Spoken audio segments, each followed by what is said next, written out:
This is Sarah Thibault, and I am the host of the Side Woo podcast. Join me for conversations about mental health and metaphysical issues from the lens of living a more creative, fulfilling, and connected life. From the physical to the metaphysical and beyond, welcome to the Side Woo.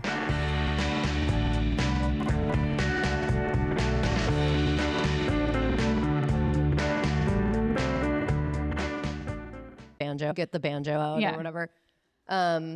But yeah, I think one of the most notable things about the show that I'm like most interested in is this like sexual fluidity with the different characters and how like you're not totally sure what's happening, but you do sense that everyone's sleeping with everyone, and it's just like part of like it's almost like a handshake, like it's just a way of saying hello almost. Like, well, that's interesting. And connecting.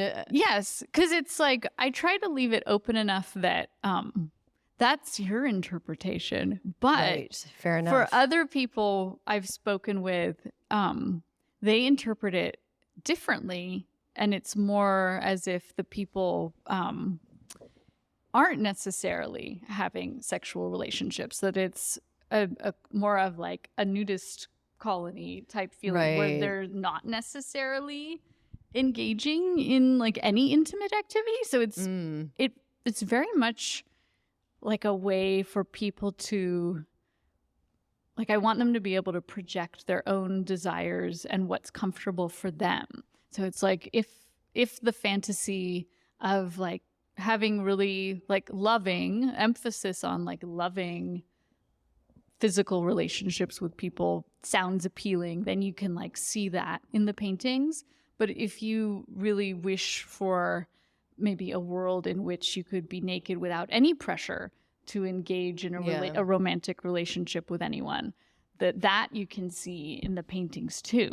Well, and that kind of echoes like the romantic Rococo era of painting that you're pulling from with like Watteau and Fragonard, and this kind of like suggestion of sexuality, like the swing, is one of the most famous paintings from that area where there is like a level of like perversion, if you will, going on, but like the viewer maybe isn't immediately aware of it, where it's like once you study the painting, you realize like one of the characters looking up the woman's skirt, but like from afar, it's like this woman in this really luscious skirt is just on a swing having a great time with her lover standing below her. Yeah. But then there's kind of this like subtext of like sexuality and like desire. I feel like it's the same with your work. Like it's there, and then it's up to the viewer to like fill in the pieces of how much they're going to play out that scene. Yes, which is maybe the point of that like French Academy work at the time, was like kind of a starter kit. Like they didn't have porn, so they had their paintings to. Well, although there were plenty of like much more blatant and graphic paintings being made, and even like Boucher has drawings that are like. They're straight up pornographic, but those were not like what he was commissioned to do. I think that was more like on the side. Like if someone wanted that illustration, he'd be like, all right, give me some money and I'll make that for you. Yeah. And then people would also have paintings like behind velvet curtains if they were really pornographic. And like it was, in their smoking room or whatever, and people could come in and view it.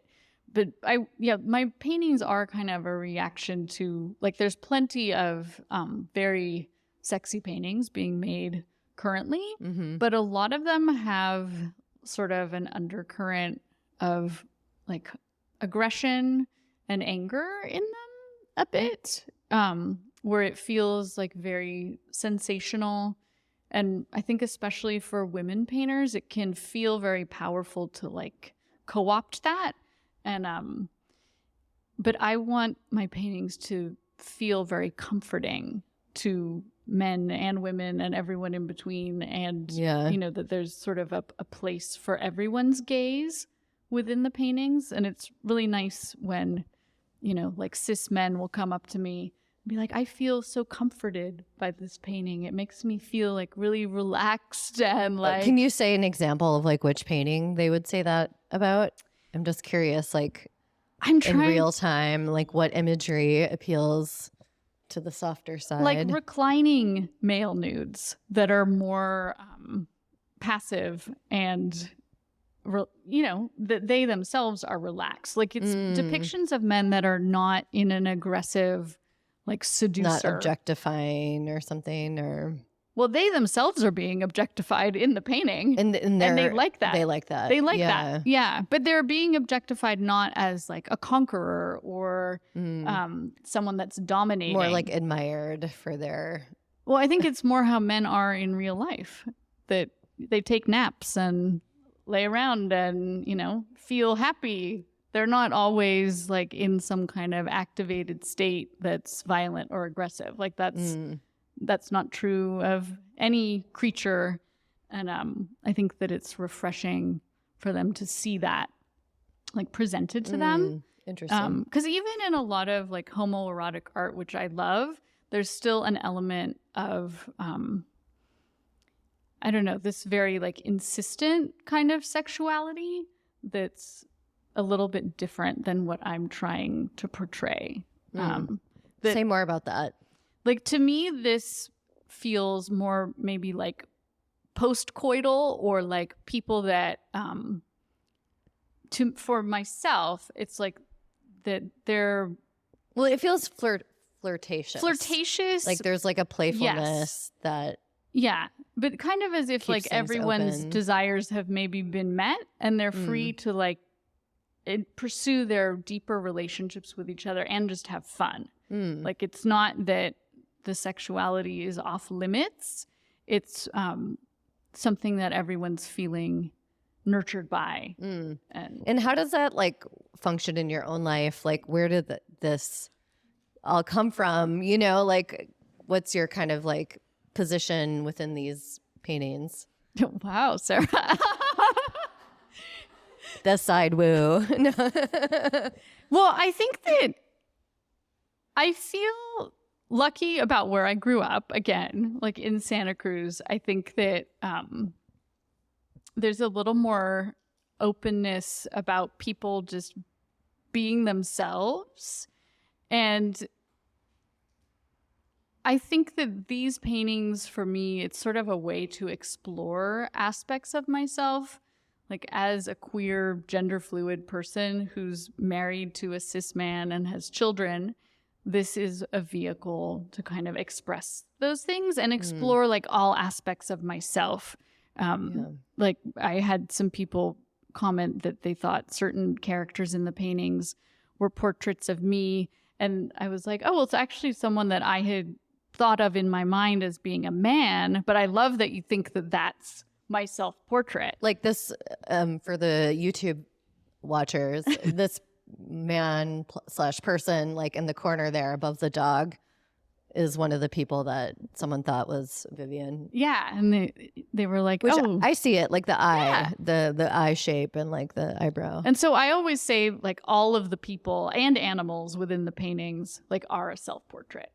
Well, and I feel like I'm personally of the view that like all art is a self-portrait, and if you know how to like unpack it in a way that is thinking about the interiority of the artist who made it. I mean, it obviously like nowhere in here is like Vivien like posing for her own painting, but I do think like that's what art is for, is to like take what's inside and put it out. And like whether we're doing it consciously or subconsciously, I think it comes out in a lot of different ways. And you can be more decisive about like this aspect of myself is what I want to like unpack, but I don't know if you identify with that at all. Yeah, no, I definitely do. And I think especially in the way in which I've like eliminated technology from my work. These people are existing in a future place, a future time in which there is no technology. People have found it obsolete and they no longer need it.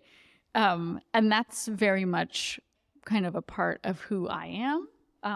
This connection to kind of a world that's more direct and intentional.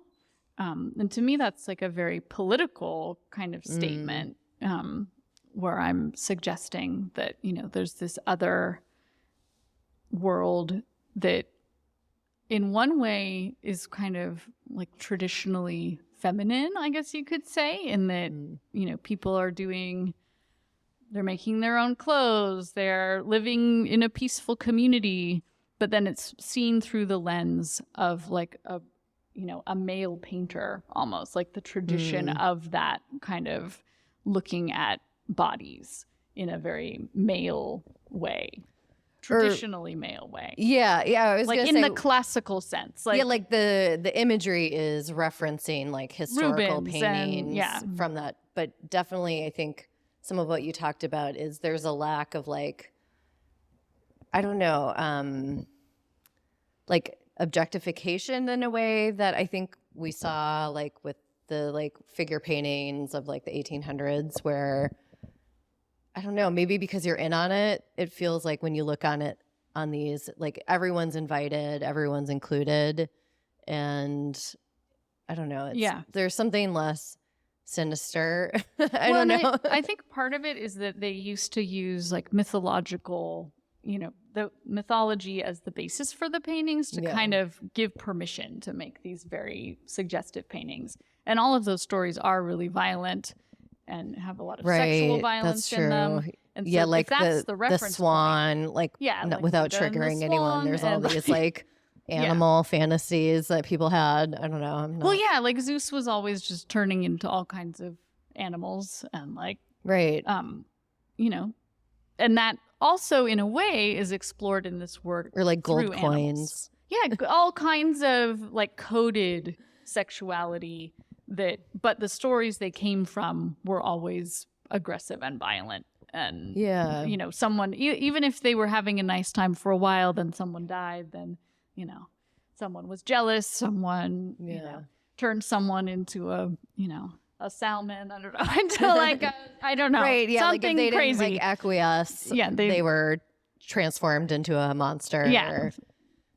Yeah, thinking about the gaze, GAZE, as a topic, like to explore through this work, unlike the gaze, which we are also talking about. But, I'm thinking about a lot of like contemporary painters, like women who have kind of flipped the viewer's perspective from this other lens, which is kind of, I think it's been written about a lot, that it's not really easily defined, like what it is to have like a female gaze on the world. And it's partly because it's been so little time that we've actually had enough agency to like create that. And so what does it even mean? And that's pretty gendered. So do we really want to get that binary with it?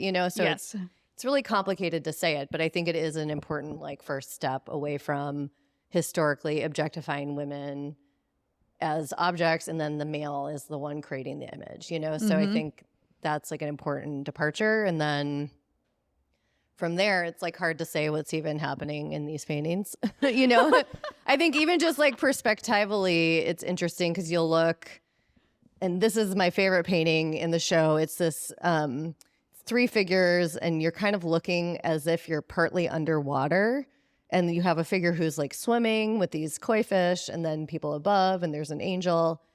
And so I think almost just the distortion of like what the viewer can see at any given time within these different images is in its own way like offering like a more complex view of the world. It's like it kind of destabilizes the viewer as you go through the exhibition, where you think you know what's happening because it looks kind of like historical painting, but then you're like, oh, maybe I don't know what's happening because I've never seen a painting like partially underwater before, especially not from the 1800s.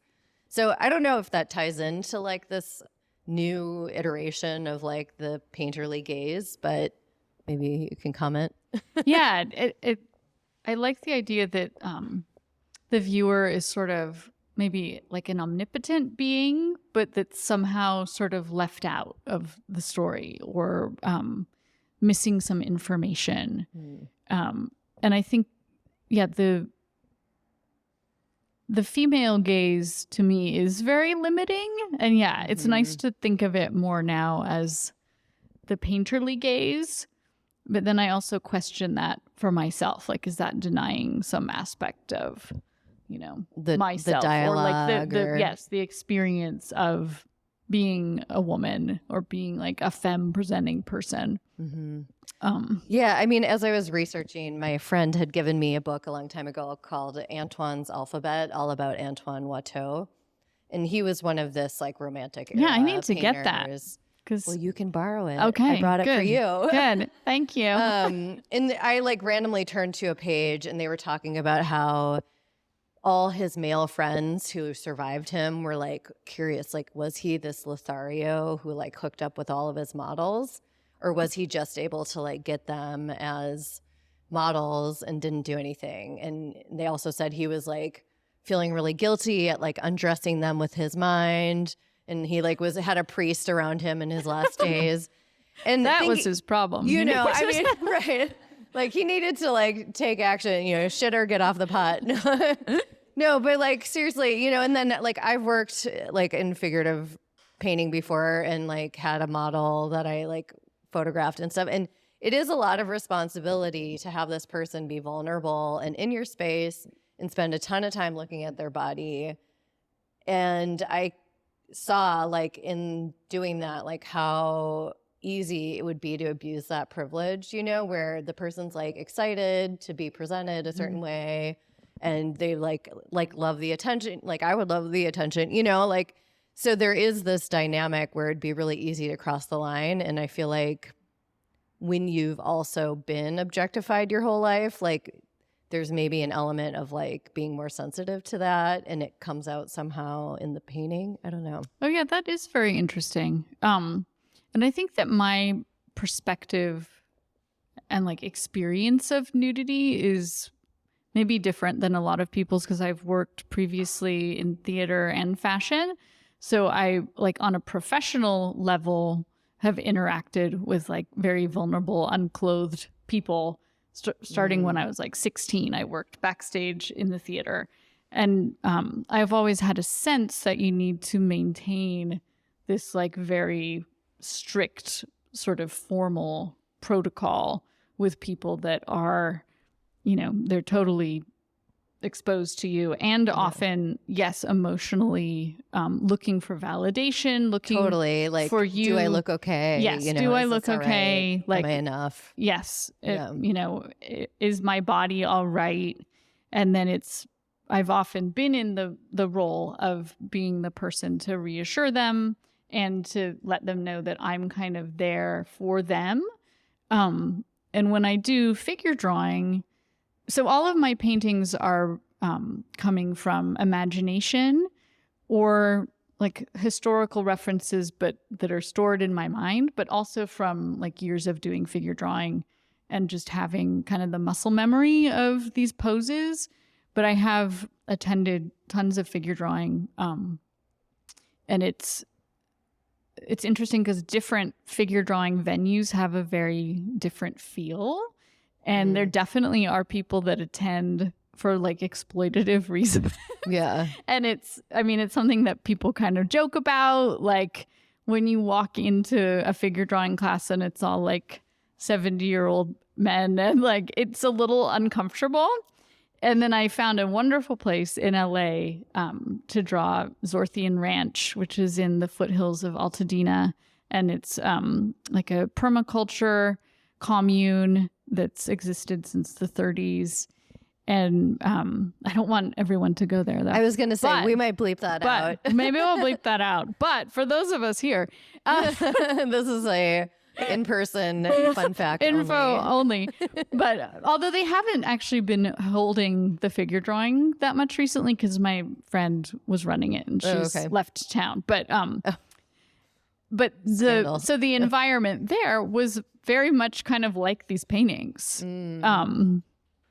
Maybe I should say it over again without saying the name. No, it's okay.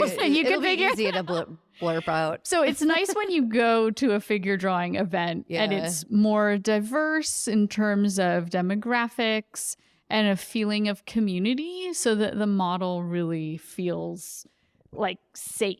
Well, and I took, right after grad school, I took a bunch of classes in San Francisco at the CCSF, which used to be at the Embarcadero, or not the like Fisherman's Wharf area. It was like so gorgeous.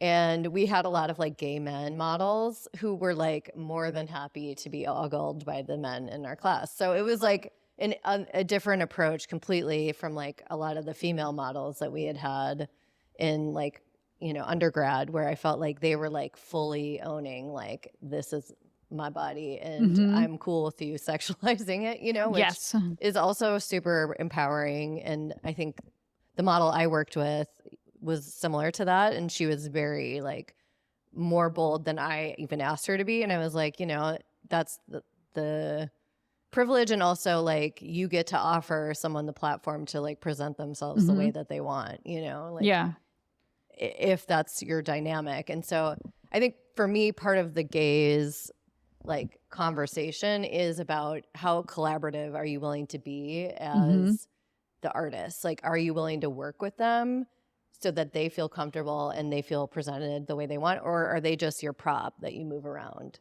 I don't know if that resonates. I think that resonates a lot. And I feel like historically there was, you know, this power dynamic with male artists and female models that, you know, there could be some really uncomfortable situations that the model wouldn't like Dove Charney or well, people like that, American but in Apparel. 1600 or like you know, like where just the billboards like that are still up now. I don't know what the company's name anymore. But he's still doing the same shit where you're just like, oh, they're like barely legal. Yes, and where the person wouldn't really have, you know, the authority to question what's going on. And that's definitely not been my experience of working with models, but I think that that's kind of like a contemporary, like worst case scenario. Yes, a worst case scenario. And then it's also, it's very different when you use models who are people that are like actively nudists in their regular life.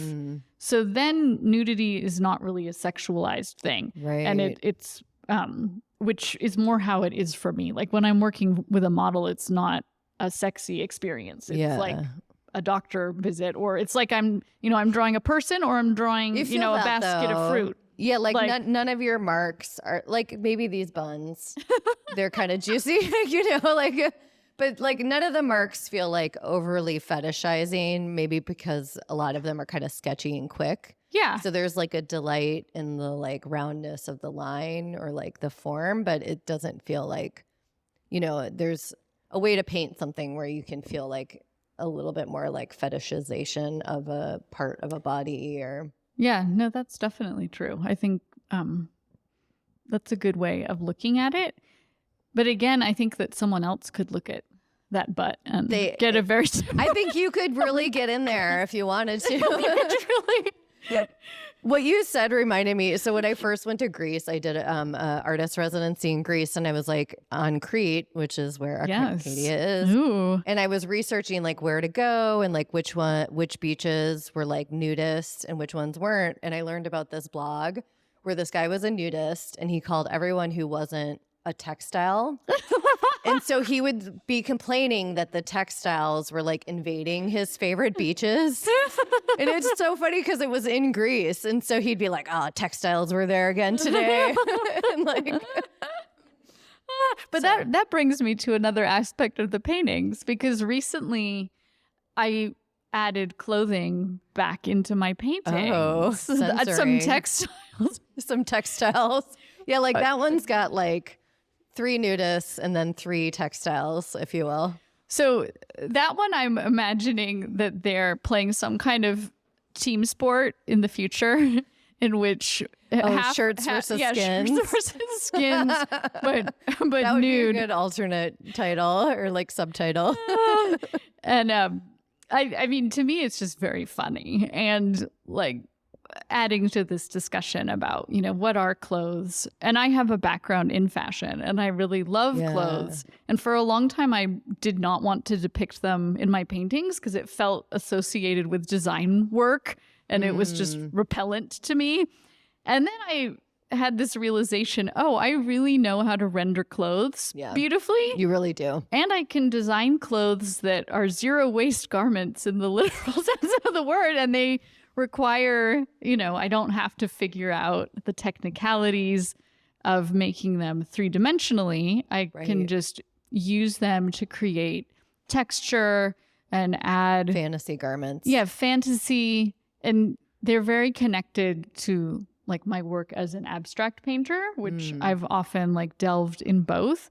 So it's a way to make these interesting marks and add texture and add, more to the narrative about bodies. Because that was always what interested me about clothes, is like, what are they doing on people and how they move around people.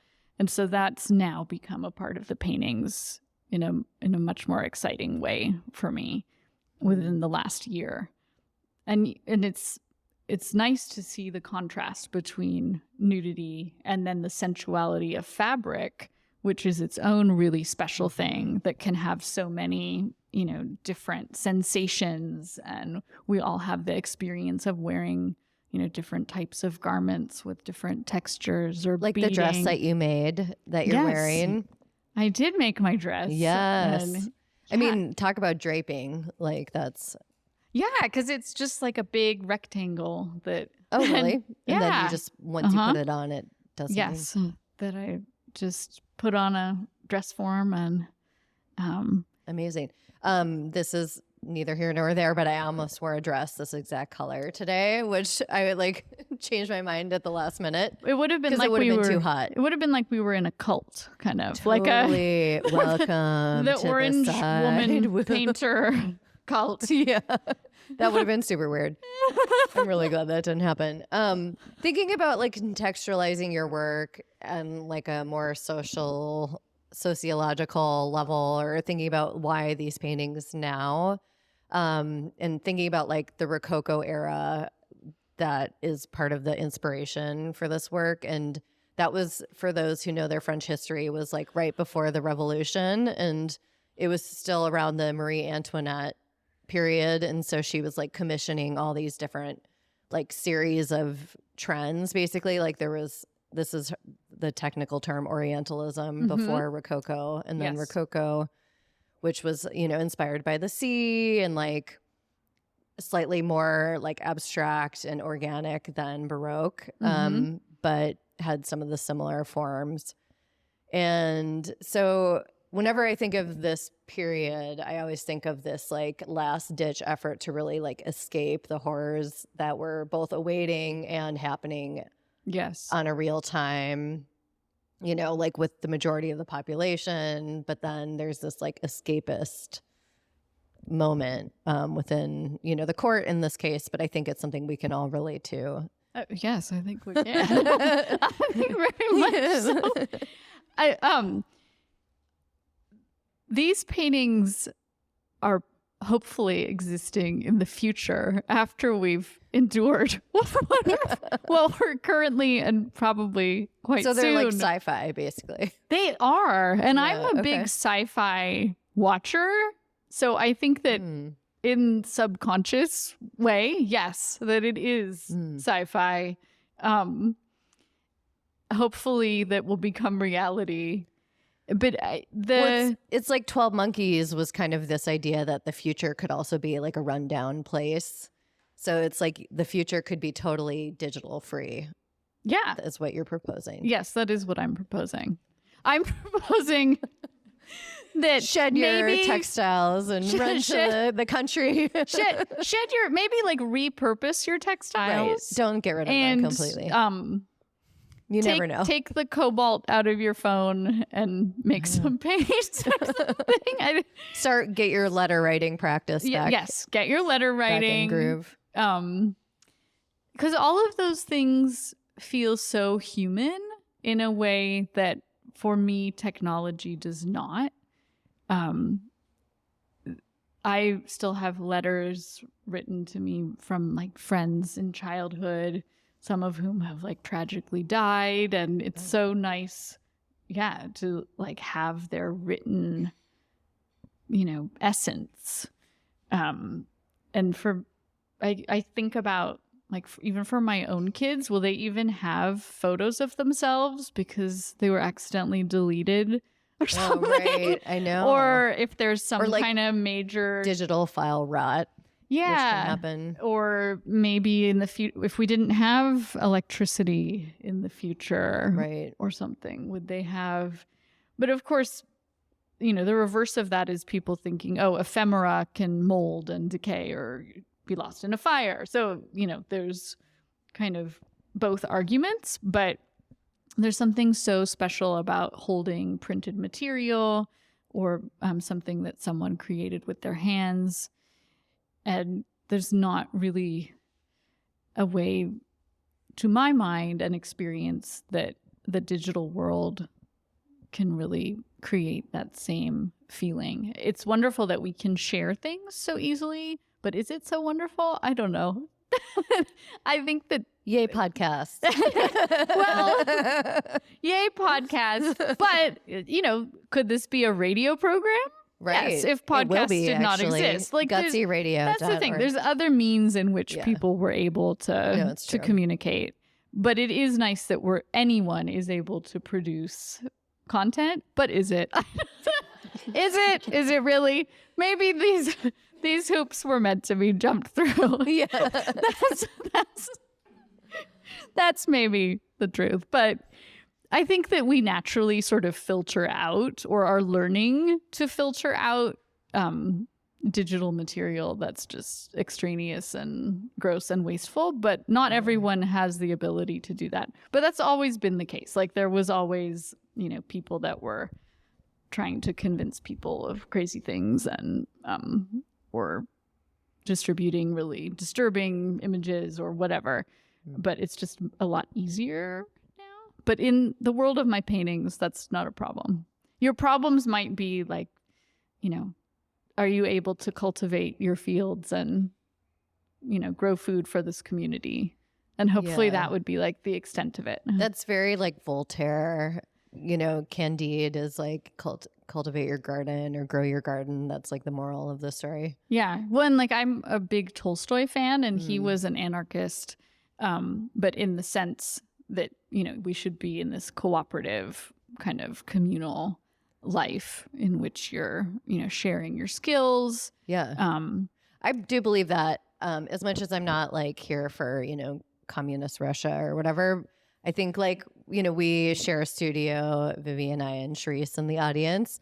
And that has been so amazing because just the like resource sharing, and then all the WhatsApp groups where there's like artists sharing like different resources and knowledge. And I feel like we have to move towards that because everything's getting super weird, and like the wealth disparity and whatever. It's like we all have to kind of work together and like really recognize our interdependence, because we can't just like do things on our own anymore. It feels more and more impossible. Yeah. And I think we're possibly all coming to this point where we see that maybe like the government can't be there for us the way that we would all like have a fantasy of, maybe. And that it's really up to us to create the community that we want.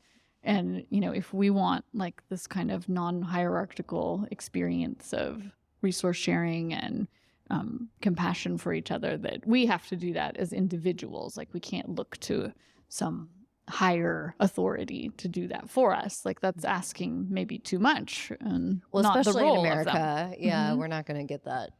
No. Yay. I want to switch gears a little. You said like at the beginning that you believe in past lives. Have you ever, I had a past life where I was like a can dancer in Paris. Have you ever had like a French past life? Do you know any of your histories?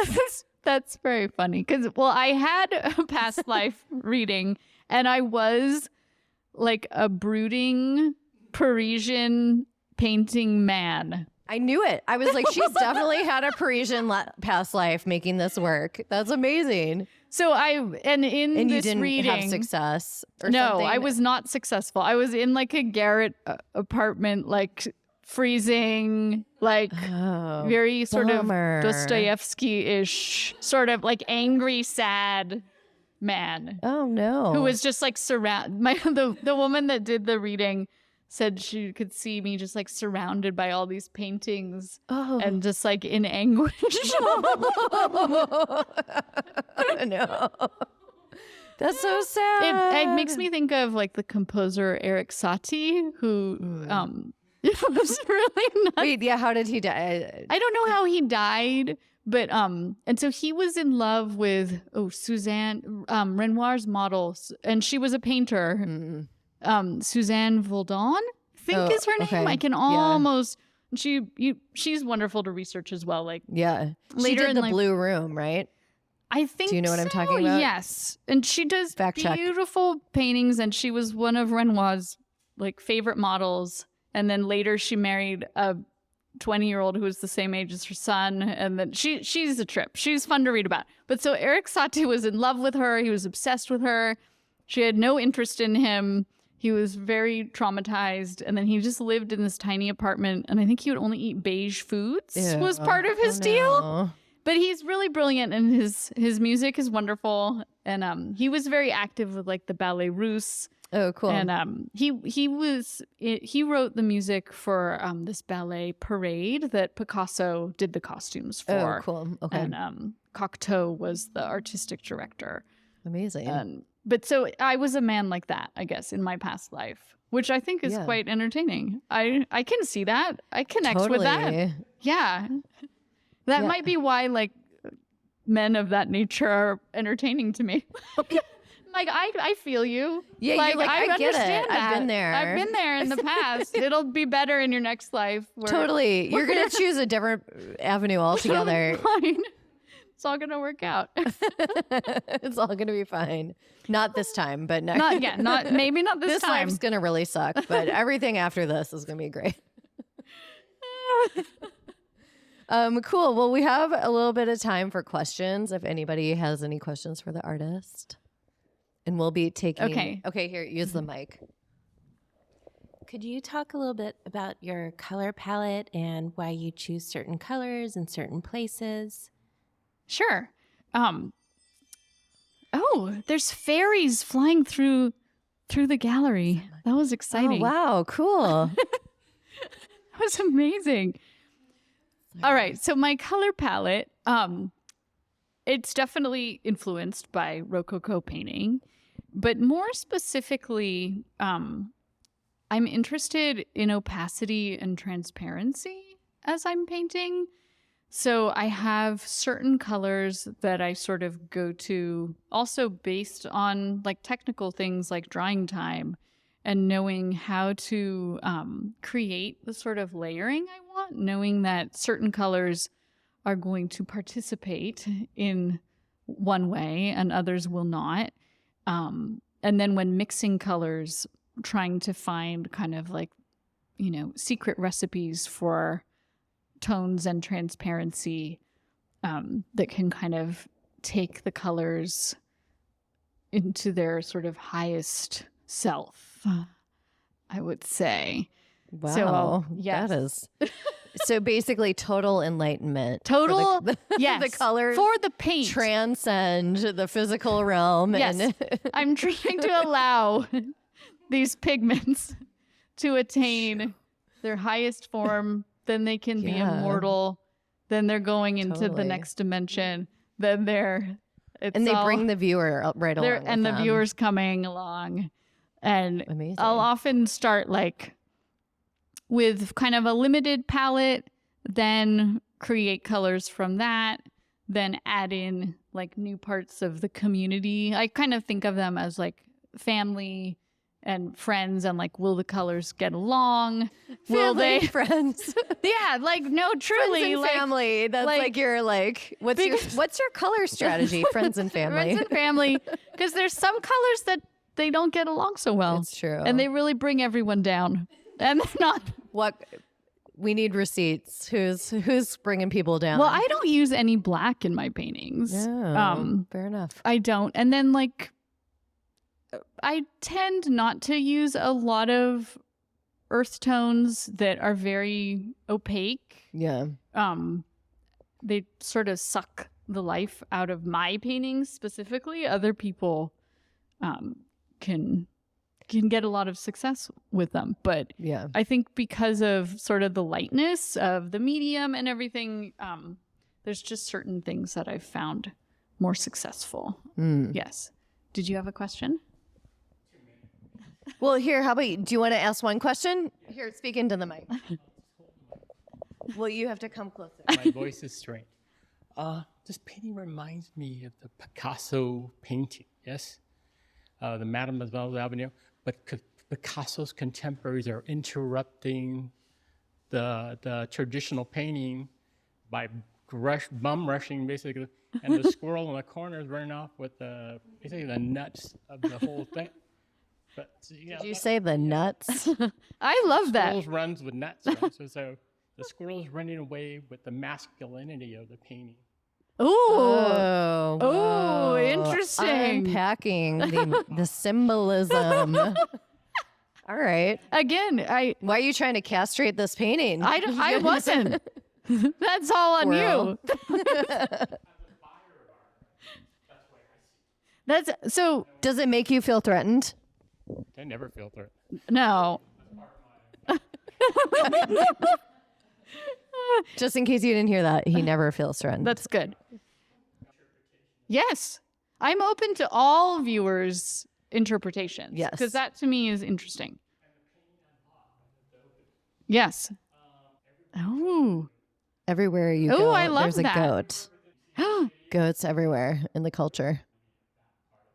Oh, yes. The goats are the voyeurs. The goats of the are the paintings. voyeurs. Well, goats are a little irritating. They can be. Yeah. From what I hear, goats can be really annoying if you own them.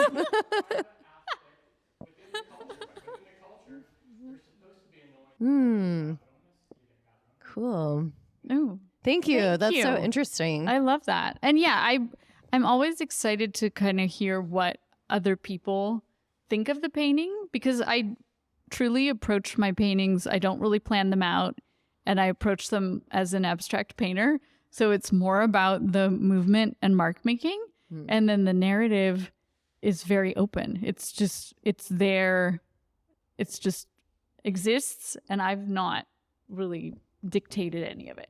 Well, and I like to think too that, like, now that we know that you've had a past life as a painter in France, that there's some element of like your earlier paintings. Because I actually, before I knew that I had a past life in Paris as a can-can dancer, did a whole series of paintings about this massage parlor / brothel near my house in the Tenderloin in San Francisco. And they have a storefront that had this like can-can themed window that was like a red light, and it's called Les Nuits de Paris. Oh, I kind of remember that. Yeah, yeah. Okay. And I lived right by there, and I did a whole series about that and did a painting of this like can-can dancer sculpture, but then later found out that was like me. Oh. So I feel like who knows where these are coming from, what dimension. You know, this is really the woo part. Yeah. No, I feel like that with painting. I am very much one of those painters who's like, I like it to feel as if I don't know how the painting got there, that I was just physically in the room to facilitate the painting coming into being. And then I'll step away from it and be like, wow, like that really worked out. Or sometimes, Right. Time like, to throw that one I'll away. destroy you. Yeah. But more often than not, thankfully. Back to the void painting. Yeah, back to the void. Sometimes they need to go back there. And then they can come back again later. Right. Yeah, in a new form that's more successful and Just like humans. yes. just like the Frenchman in his apartment. Aw. Let's all just send him some love right now. Yeah. In the For the Frenchman and all of us. sad Frenchman and struggling with their art alone and cold in their apartment. That's true. Yes. He didn't live in Paris, but yeah, the vibe. That type. The vibe is similar. Yeah. Yeah. Maybe that was you. Maybe that's that. Maybe I was Van Gogh I love in that. a past life. I love that for you. I- Totally kooky. I feel that. My children have actually made references about painters being crazy related to Van Gogh. specifically. So that's interesting. Well, okay, before we wrap up, there is a conspiracy theory that while Van Gogh, yes, had mental health problems, that he actually was shot by one of the town's kids, like who were just running around with a gun, and they were like kind of bullying him, and then the gun went off and like shot him, and he knew he was going to die. So instead of like being like, this kid did it, he just like took the blame and said like, oh, I did it. And then he died. Oh, Van Gogh. Maybe he was a hero. Maybe. And of sorts. Yeah, right. Anyway, well, if there aren't any more questions, I think we'll wrap it up. All right. Thank you all so much. Thank you guys so much. Thank you.